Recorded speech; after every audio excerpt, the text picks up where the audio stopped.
you all for coming out to Urbana University and spending your time with us today.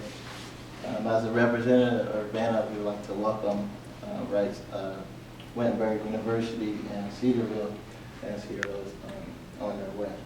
Today we come together for a difficult dialogue event sponsored by the Diversity Exclusive Excellence Subcommittee. I would like to express my gratitude towards everyone who was so generously to make this event happen. Can we give a round?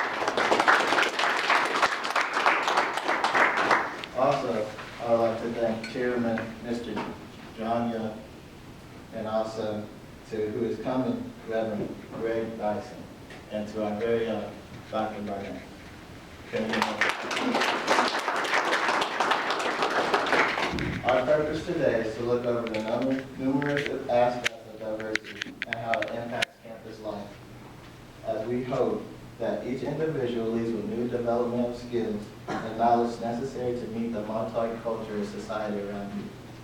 And my final remark, our total focus is to respect others.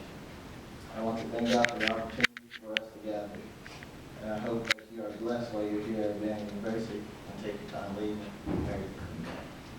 And I'm turning it over to Mr. Young. Well, first of all, thank you for having me and for coming out. It's very windy outside. And to try and see how we figure out a way to talk about a very difficult issue. And that difficult, obviously, for this session is the issue of race. I thought I would give you a little background in terms of this particular approach I'm going to present in terms of how do you talk about something difficult like race, particularly in a multiracial setting.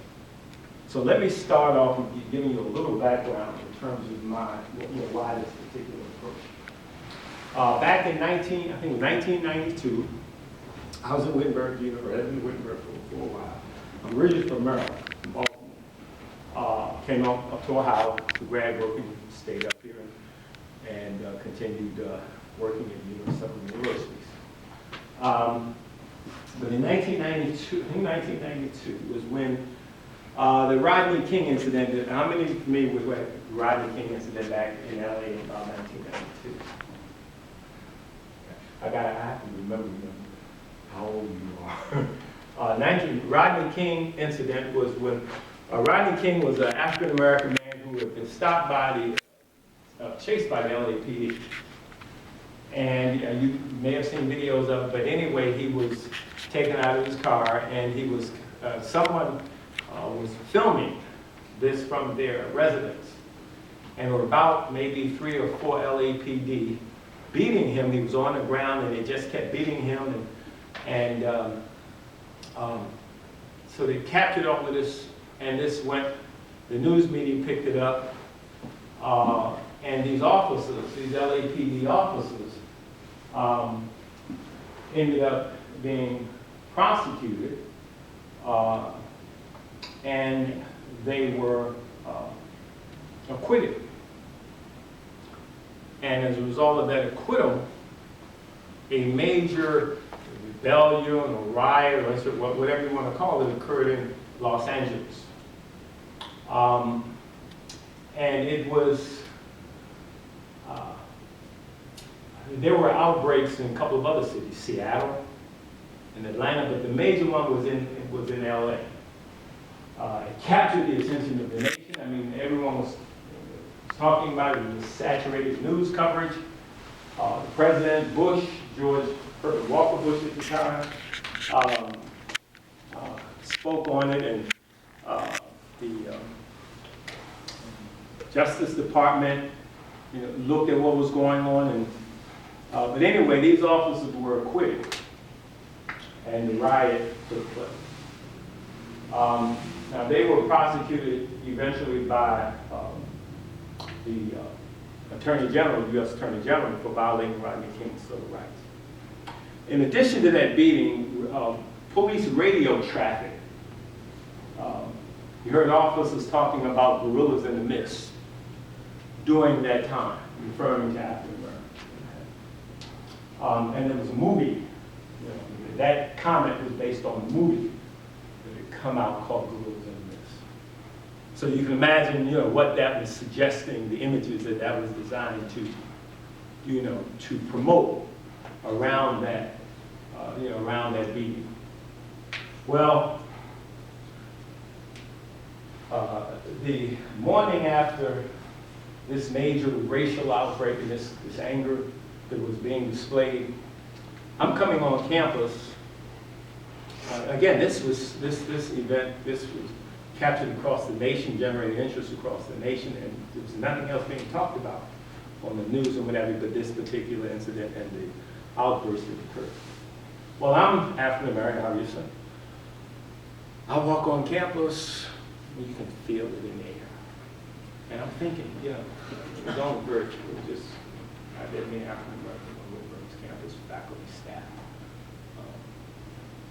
And I'm wondering, no one is asking me about this.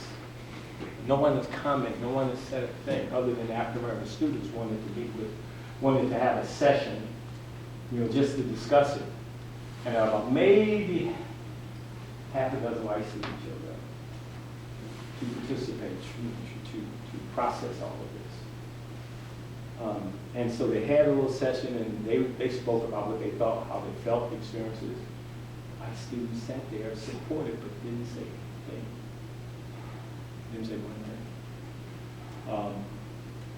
And as I moved around campus, I know folks were talking about it. Blacks were talking about it. And I know whites were talking about it. But no one was talking about it in a multiracial setting. No one knew how to talk about this difficult issue across racial lines. Why not? If any institution is going to be able to try and figure out how do we find a way to talk about this very difficult issue in a African Americans talk about it all together, whites talk about it all together, but how do you talk about this difficult issue in a productive and meaningful way in a multiracial setting? And if we can't figure out how to do that at a college or university where one of the things we do here, we research and we study and we analyze and we try and figure out how to make sense of issues and try and provide that research, try and provide those answers. We read books, we read articles, we engage in the classroom, we try and struggle intellectually, trying to figure things out. And if we can't figure out how to do that in a productive and meaningful way, when you leave the college and university and you go into the workplace, you go into other settings, and things happen, things crop up, and they have a racial dimension, how are you going to, if you haven't figured out how to do that where you are now, how are you going to figure out how to do it in the workplace or in other settings? And so a part of our responsibility is to try and figure out how we do that in a place where that opportunity, in terms of what we are, the life of the mind, we have to figure it out. So when you leave this place, if you should encounter and run into issues around that, you at least have some sense of how that might happen. Okay?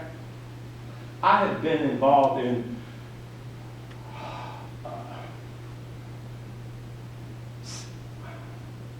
settings where people have attempted to address the issue of race in a multiracial setting. And what I found is the people who usually volunteer to participate, in most cases, is the choir.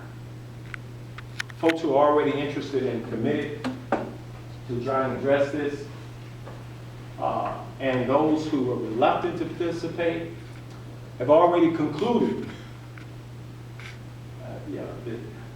this isn't worth it. They're going to be, their thoughts and their ideas and their experiences are going to be the target.